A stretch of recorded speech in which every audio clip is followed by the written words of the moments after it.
Estar compartiendo un mensaje, una palabra que esperamos que sea de gran edificación para tu vida. Así que quédate hasta el final. Vamos a estar aprendiendo acerca de Dios como nuestro creador. Y para esto vamos a estar tomando la palabra del libro de Génesis capítulo 1. Vamos a leer Génesis capítulo 1 y 2 hasta el verso 3. Leemos la palabra de Dios en el nombre del Padre, del Hijo y del Espíritu Santo. Dice la creación. Dice, en el principio creó Dios los cielos y la tierra estaba desordenada y vacía, y las tinieblas estaban sobre la faz del abismo, y el Espíritu de Dios se movía sobre la faz de las aguas. Y dijo Dios, sea la luz, y fue la luz. Y vio Dios que la luz era buena, y se separó Dios la luz de las tinieblas. Dice, y llamó Dios a la luz día, y a las tinieblas llamó noche. Y fue la tarde y la mañana un día. Luego dijo Dios, haya expansión en medio de las aguas y separe las aguas de las aguas. E hizo Dios la expansión y separó las aguas de las aguas que estaban debajo de la expansión de las que estaban encima de la expansión. Y fue así. Llamó Dios a la expansión cielos, y fue la tarde y la mañana del día segundo, ¿verdad? Y entonces dijo Dios, júntense las aguas que están debajo de los cielos en un lugar y descúbrase lo seco. Y fue así. Y llamó Dios a lo seco tierra, y a la reunión de las aguas llamó mares. Y vio Dios que era bueno. Después dijo Dios, produzca la tierra hierba verde, hierba que dé semilla, árbol de fruto que dé fruto según su género, que su semilla esté en él sobre la tierra. Y así fue. Produjo pues la tierra hierba verde, hierba que da semilla según su naturaleza, y el árbol que da fruto, cuya semilla está en él según su género. Y vio Dios que era bueno. Y fue la tarde y la mañana el día tercero. Y así sucesivamente fue Dios creando cada día. Creó entonces las lumbreras, el sol y la luna, las lumbreras que servían de señales para las estaciones, para los días, para los años. Dice también que hizo Dios que la expansión, que en la expansión estuvieran estas lumbreras e iluminaran la tierra, para señorear estas el día y la noche. Y así fue la tarde y la mañana del cuarto día. Dios creó también grandes monstruos marinos, los bendijo, les dijo fructifiquen, multiplíquense. Creó también Dios animales en la tierra. Y en Génesis 1:26 dice, entonces dijo Dios, hagamos al hombre a nuestra imagen, conforme a nuestra semejanza, y señoré sobre los peces del mar, en las aves de los cielos, en las bestias, en toda la tierra y en todo animal que se arrastra sobre la tierra. Y dice la palabra que en ese verso, ¿verdad? Nos habla del hombre como género humano. Dice, creó Dios al hombre a su imagen, a imagen de Dios lo creó, varón y hembra los creó.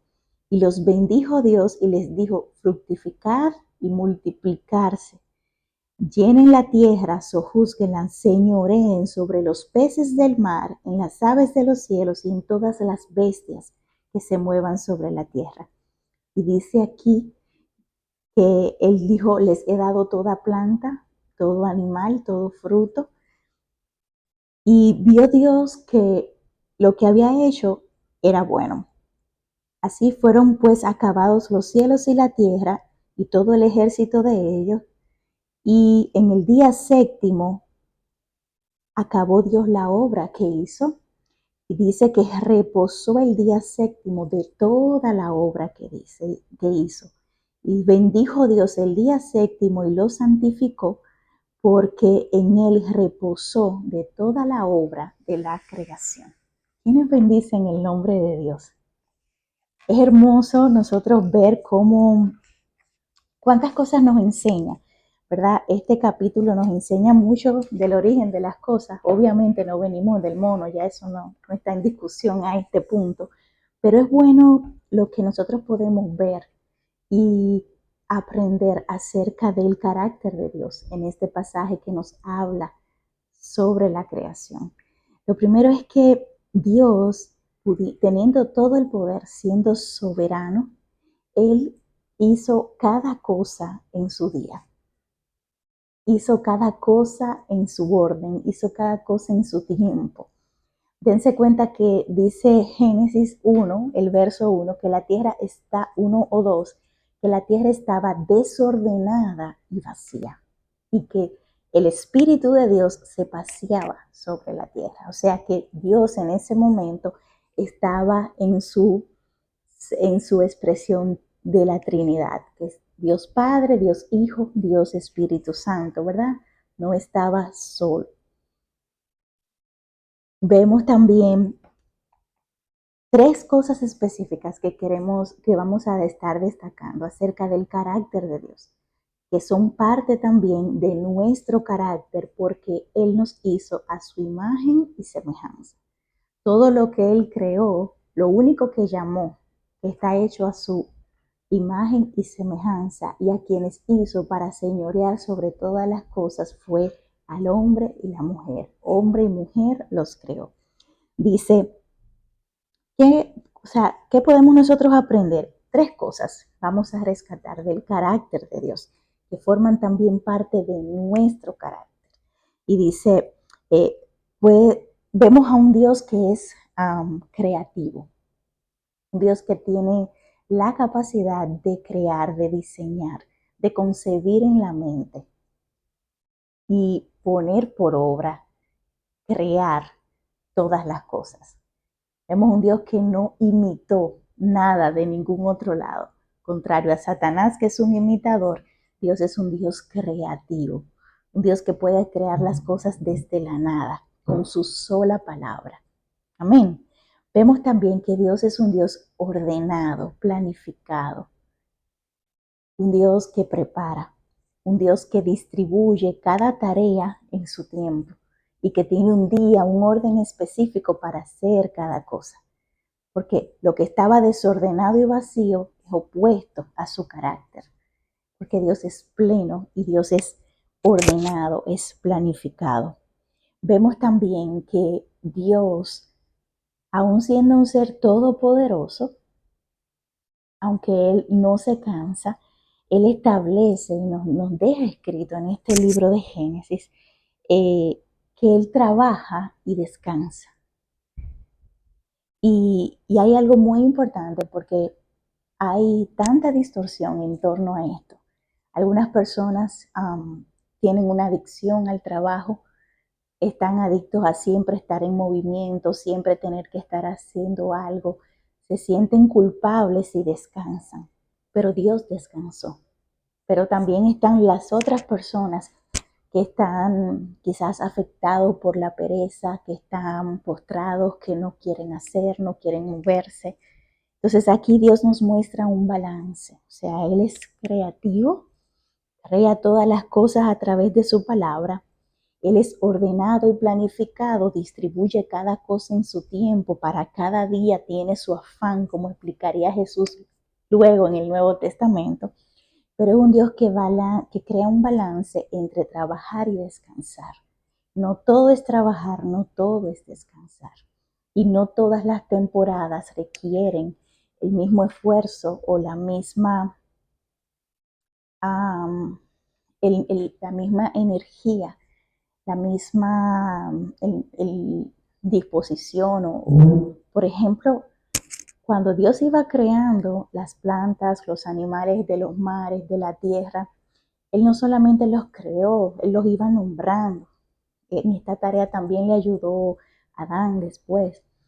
Y no es lo mismo crear todos los animales y nombrarlos que crear al hombre y a la mujer y nombrarlos hombre y mujer. O sea, no fue no requirió el mismo esfuerzo ni el mismo tiempo.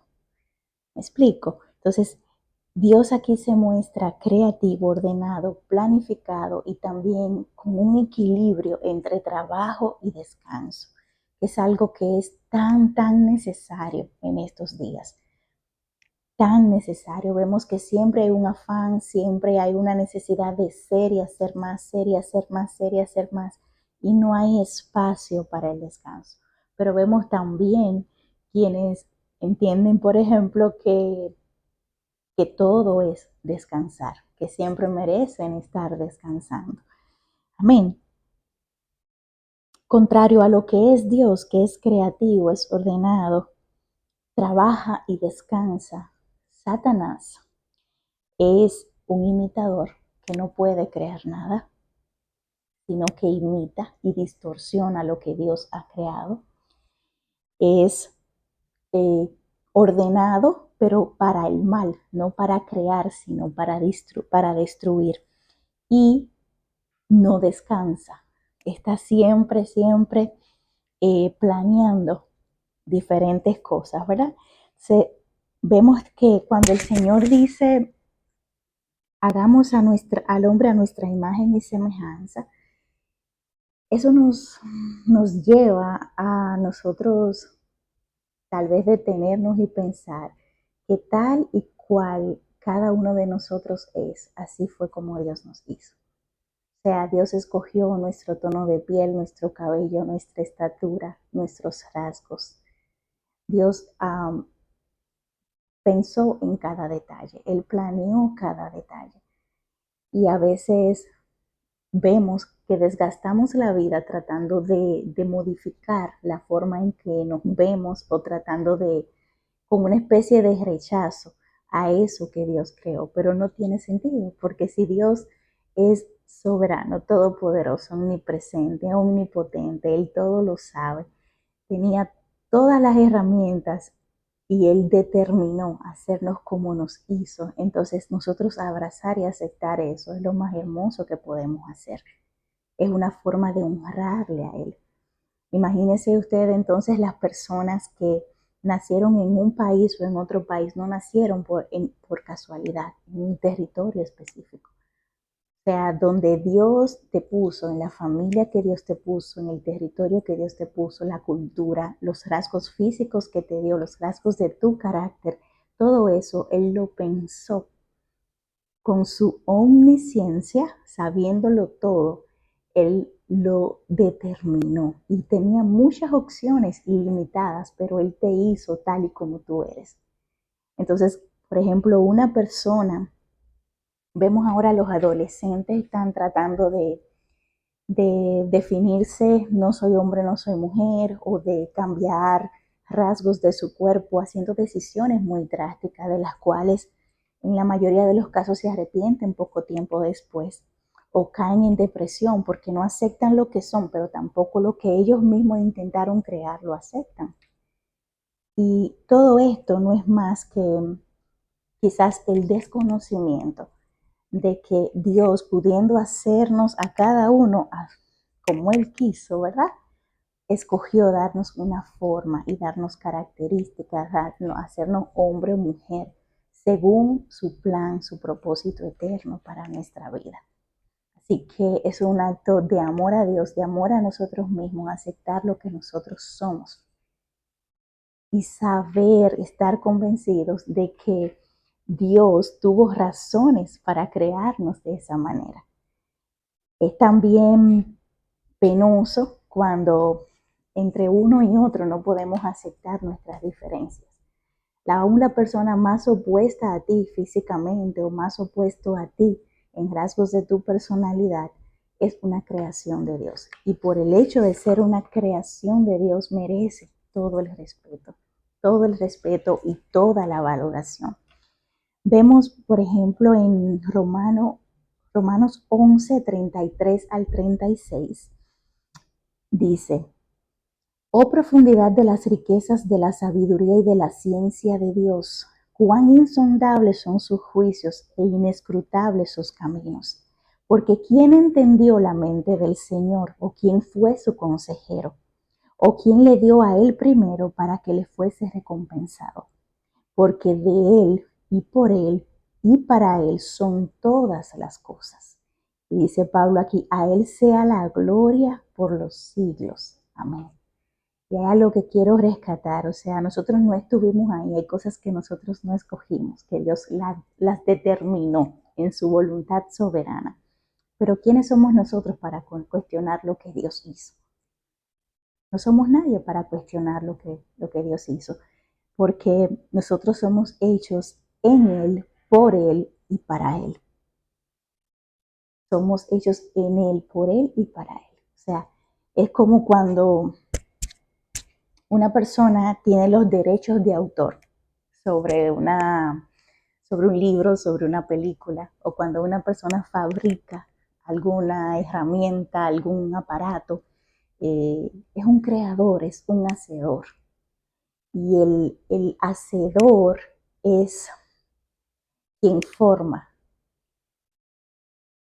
Como seres humanos, nosotros somos dice, por ejemplo, Efesios 2:10, vamos a buscar Efesios 2:10, dice, porque somos hechura de Dios, creados en Cristo Jesús para buenas obras, las cuales Dios preparó de antemano para que anduviésemos en ellas. O sea, somos una hechura suya, como Él nos hizo, así Él lo determinó y somos en Él, por Él y para Él, pero además Él preparó buenas obras para que nosotros las hagamos. Dice Jeremías 29:11, porque yo sé los pensamientos que tengo acerca de vosotros, dice Jehová, pensamientos de paz y no de mal, para darles el fin que ustedes esperan. Quiere decir que además de que Dios nos ideó, nos pensó, nos planeó tal como somos, Él también preparó un plan para cada uno de nosotros. Y conocer ese plan es lo mejor que puede pasarnos a nosotros. Hay un plan individual, un plan con la vida de cada persona que solamente Dios como nuestro creador, como nuestro hacedor conoce. Y que solamente Él, en Él, por Él y para Él, nosotros podemos llegar a realizar. A veces se desperdicia la vida y comienza y termina y no hemos hecho nada, porque nunca fuimos conscientes de ese plan mayor. Pero hay un plan, Dios tiene un plan para ti, un plan que se ajusta con todo lo que tú eres, con todo lo que Él creó y soñó, con todo lo que Él pensó cuando te hizo. También hay un plan mayor del cual nosotros somos parte, en el cual nosotros somos una pieza clave, y es el plan de salvación. El plan de salvación, ese plan que incluye pasar la eternidad con nuestro Padre Celestial. Vemos qué pasaría si en lugar de buscar hacer un plan, llevar a cabo un plan, ¿verdad? Nosotros de manera individual, nosotros nos enfocáramos en conocer cuáles son los planes de Dios para nuestra vida. ¿Qué pasaría si invirtiéramos nuestro tiempo, nuestra energía en conectarnos con nuestro Creador? Porque cuando, por ejemplo, usted compra una nevera y usted necesita instalarla, armarla, usted va al manual del fabricante, ¿verdad que sí? Porque se entiende que quien creó ese aparato es el mejor, la fuente más idónea para buscar eh, la forma de usarlo, la forma de instalarlo. Entonces, asimismo, es Dios a través de su palabra quien puede mostrarnos su plan para nuestra vida, porque Él nos creó, Él nos conoce, Él nos hizo, no nos hicimos nosotros a nosotros mismos. Yo veo normalmente en la vida de las personas, nosotros los seres humanos, nos envolvemos en nuestros propios planes. En el libro de Santiago capítulo 1, verso 13 en adelante, dice que cada uno es atraído, es seducido por la propia concupiscencia, por los propios deseos que hay en nosotros.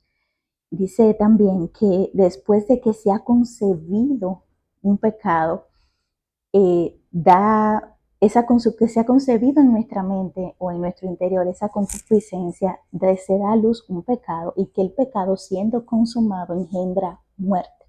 Por eso es que muchos seres humanos mueren sin haber vivido, mueren sin haber conocido a Dios, mueren sin reconocer por qué están aquí, mueren sin cumplir un plan y un propósito eterno, porque están en su propio plan, buscando de mil y una maneras cómo alcanzar cosas para las cuales muchas veces no fueron creados. Vemos en Salmo 7, verso 14 al 16, que dice: He aquí el impío concibió maldad, se preñó de iniquidad y dio a luz engaño. Pozo acabado y lo ha ahondado, y en el pozo que hizo caerá. Su iniquidad volverá sobre su cabeza y su agravio sobre su propia coronilla. Y ese es el futuro, el destino de quienes se consideran sabios en su propia opinión y no siguen el plan de Dios, sino que basados en sus deseos, en sus concupiscencias, pues es como si cavaran foso para ellos mismos caer en él. Pero además de ese plan de Dios, ¿verdad? Que es perfecto, es para darnos un futuro, para darnos una esperanza. Además de ese plan de salvación en el cual podemos tener vida eterna, pasar la eternidad junto al Señor. Además de esos planes propios que cada uno de nosotros hacemos, hay un plan que inició hace muchos, muchos años, muchos miles de años, y es el plan de las tinieblas contra nuestra vida y contra nuestro propósito. Y ese plan tiene 5 elementos que quisiera mencionarte, y es que incluye duda, incluye desde el Génesis que el hombre cuestione la bondad de Dios y su palabra. El hombre dude que Dios es bueno y que dude de lo que Dios dijo. Así que ve identificando, porque si estas cosas te han pasado, ya sabes de dónde viene ese plan. Ya sabes de dónde viene ese plan. Ese plan también viene con desaliento. Hace que veas el problema más grande que a tu Dios creador. Hace que veas una piedra más grande que al creador del universo.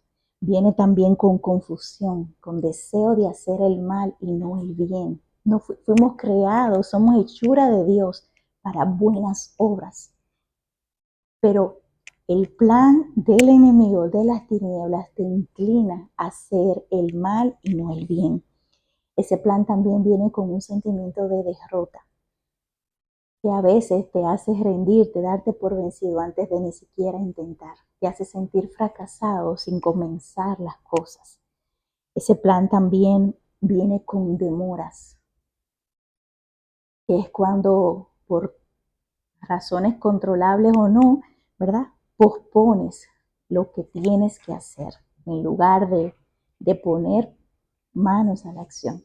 Pero así como ese plan de Satanás tiene duda, desaliento, confusión, derrota y demora, el plan de Dios para nuestra vida tiene un futuro lleno de esperanza. Dice Juan 8:31 que cuando nosotros identificamos y conocemos la verdad podemos ser libres. Podemos ser libres de ese plan, libre incluso de nuestros propios planes que nos tienen afanados o nos tienen quizás agotados, ¿verdad? Dice también Juan 14 del 5 al 6 que Jesús es el camino, es la verdad y es la vida. O sea que Jesús nos lleva hacia el Padre, nos conduce a nuestro Creador. Y es a través de Jesús que nosotros podemos conectarnos con ese Creador, encontrar nuestro plan, nuestro propósito y tener esa vida plena que todos anhelamos, pero que muchas veces estamos buscando donde no está. Vemos que en el Salmo 1 dice que Jehová dice: por tanto, no se levantarán los malos en el día del juicio, ni los pecadores en la congregación de los justos. porque Jehová conoce el camino de los justos, mas la senda de los malos perecerá. Y hay algo que quiero que comprendas, y es que Dios, tu creador, te conoce a ti, pero Él conoce tu camino. Él conoce de dónde tú vienes, pero Él conoce hacia dónde Él te quiere llevar. Entonces Jesús te conduce al Padre y el Padre conoce tu camino, conoce cómo llevarte a ese fin de esperanza, esos planes de bien y no de mal. Dice Salmo 25, David oraba y él dice: muéstrame, oh Jehová, tus caminos, enséñame tus sendas, encamíname en tu verdad y enséñame, porque tú eres el Dios de mi salvación. Y dice David en ese momento: en ti he esperado todo el día, porque David oraba y esperaba esa respuesta del Señor. Él le pedía: enséñame tu camino, enséñame tu camino. Y vemos en el Salmo 32, verso 8 al 8 y 9, hay una respuesta de parte de Dios para David. Y le dice: te haré entender y te enseñaré el camino que debes andar. Sobre ti fijaré mis ojos. No seáis como el caballo o como el mulo sin entendimiento, que han de ser sujetados con cabestro o con freno, porque si no, no se acercan a ti. Dice: muchos dolores habrá para el impío, mas el que espera en Jehová les rodea la misericordia. O sea, Dios le responde a David: yo te voy a mostrar el camino. Yo te voy a mostrar el camino. Y dice que cuando nosotros recibimos a Jesús, encontramos ese camino al Padre, que es nuestro Creador, y somos guiados por Él, por su Espíritu Santo, por ese camino que Él predestinó para nosotros. Pero y hay algo que dice aquí esta palabra, y es que habla sobre el impío. El impío es una persona que, aún conociendo el camino, elige actuar con impiedad, elige endurecer su corazón y tratar de permanecer en su propio camino, no en la senda que Dios le está guiando, le está enseñando. Y eso muchas veces nos pasa. Muchas veces nos pasa que hay necedad en nosotros. Así que pídele al Señor que examine tu corazón si hay algún tipo de impiedad, si estás eligiendo el mal y no el bien, y si estás queriendo tomar tu propio camino, aun cuando Dios ya te ha mostrado su camino. Dice, o sea, Dios nos creó, y como nos hizo, así somos perfectos, somos útiles, somos suficientes en Él. Y Él creó también para nosotros un plan. Y Él conoce el camino para llevarnos a ese plan. Ahora, para nosotros conectarnos con nuestro Creador, para nosotros caminar su camino, para nosotros cumplir ese propósito en la vida, nosotros necesitamos a Jesús. Porque Jesús es el camino, la verdad y la vida. Nosotros necesitamos conocer a Jesús. Y hay una historia en la Biblia que está en el libro de San Lucas, capítulo 19, que quiero compartirte. La voy a parafrasear, pero está en el capítulo 19, verso 1 en adelante. Y es la historia de Zaqueo. Zaqueo era un cobrador de impuestos en el tiempo en que Jesús tuvo su ministerio terrenal.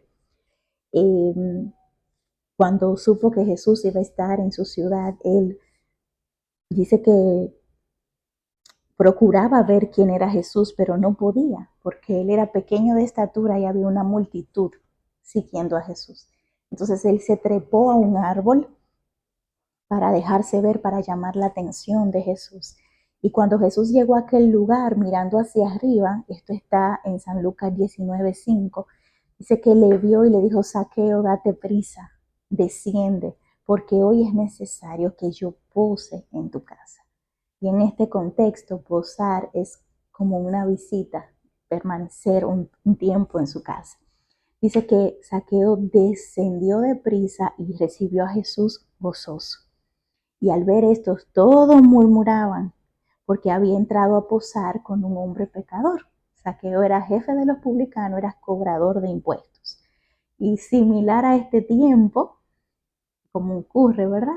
Además de los impuestos que correspondían, yo estimo, ¿verdad? Asumo que hacía otros cobros, otros negocios, porque era reconocido en la sociedad como un hombre pecador. Dice que Zaqueo, puesto en pie, dijo al Señor: he aquí, Señor, la mitad de mis bienes los doy a los pobres, y si en algo he defraudado a alguien, se lo devuelvo cuadriplicado. Este fue la reacción de Zaqueo cuando Jesús le visitó, cuando tuvo ese encuentro con Jesús. Reconocer sus faltas, arrepentirse y querer hacer algo diferente. Dice: te doy la mitad de mis bienes y si he defraudado a alguno, se lo voy a devolver 4 veces. Y esa actitud de Zaqueo nos muestra una actitud de arrepentimiento. Porque arrepentirse no es lamentarse, tener remordimientos y llorar. No, arrepentirse es reconocer nuestra falta y querer hacer las cosas diferentes, hacer lo contrario. Jesús le dijo: hoy ha venido la salvación a esta casa, por cuanto él también es hijo de Abraham, o sea, por cuanto él ha creído. Porque somos salvos por fe, no por nuestras obras. Lo que hizo que Zaqueo recibiera la salvación no fue lo que él dio, la cantidad que él dio, sino su arrepentimiento. Él permitió que él buscó a Jesús, reconoció su necesidad. Buscó a Jesús, reconoció su necesidad, le recibió en su casa con gozo y estuvo dispuesto a reconocer delante de Jesús sus faltas y hacer las cosas de manera diferente. Y eso hizo que la salvación llegara a su casa. Y es importante que sepamos que llegó a su casa, o sea, no solo a su vida, sino a su casa, a su familia. Así que esa es la exhortación final en esta noche. Recibe a Jesús en tu corazón, invítale a tu casa, arrepiéntete, haz las cosas distinto, porque una vez Jesús dentro de ti, Él va a hacer las cosas nuevas. Él te va a mostrar el camino hacia el Padre. Y conectado con el Padre, con ese hacedor tuyo, entonces tú vas a abandonar el plan de las tinieblas que está cargado de duda, desaliento, confusión, derrota, demora, ambición, pérdida de tiempo, y vas a iniciar lo que es tu caminar en el plan de Dios. Recuerda que los pensamientos de Dios para tu vida son pensamientos de bien y no de mal. Y Él quiere darte un futuro y una esperanza. Zaqueo lo que hizo es lo que muchos de nosotros necesitamos hacer en este tiempo. Inmediatamente él se encuentra con Jesús. Él cambia al Dios dinero, al Dios poder, al Dios riqueza por Cristo. Él dice: esto es lo que yo necesito. Esto es la verdad. Esto es la vida eterna. Y la riqueza que obtuve de manera mala vida, pues no, las devuelvo. Y el mal que hice lo voy a hacer, lo voy a pagar con bien. Entonces, ¿cómo no le va a rodear la misericordia a un corazón que está arrepentido y que está a los pies de Jesús? Ese es el mensaje para esta noche. Espero que haya edificado tu vida. Voy a dejar los versos para que puedas verificar, consultar en la palabra. Sé que Dios va a estar hablando a tu corazón y te bendigo. Quiero orar por las personas que nos están escuchando, que están en este momento quizás afligidas, que tienen que tomar decisiones en su vida, que necesitan fe, fortaleza. Así que, Padre, en el nombre de Jesús, te alabamos, te bendecimos, reconocemos que tú eres nuestro Dios, nuestro Creador, nuestro Hacedor. En esta hora, Señor, renunciamos a toda duda, a todo desaliento, a toda confusión, a toda derrota, en el nombre de Jesús. Y declaramos, Señor, que en Jesús, en ti, por ti y para ti, podemos nosotros, Señor, llevar a cabo, Padre, tus planes eternos para nuestra vida. Si alguna persona escucha el mensaje de las buenas noticias por primera vez, quiero que me acompañes a hacer esta oración. Dile: Señor Jesús, yo te reconozco como mi Señor y Salvador. Reconozco que viniste, que moriste en la cruz, que resucitaste para perdón de mis pecados. Te pido, escribe mi nombre en el libro de la vida y no lo borres jamás. Así que bienvenido a la familia de Dios. Dios te bendiga abundantemente. Hasta un nuevo mensaje. Bye bye.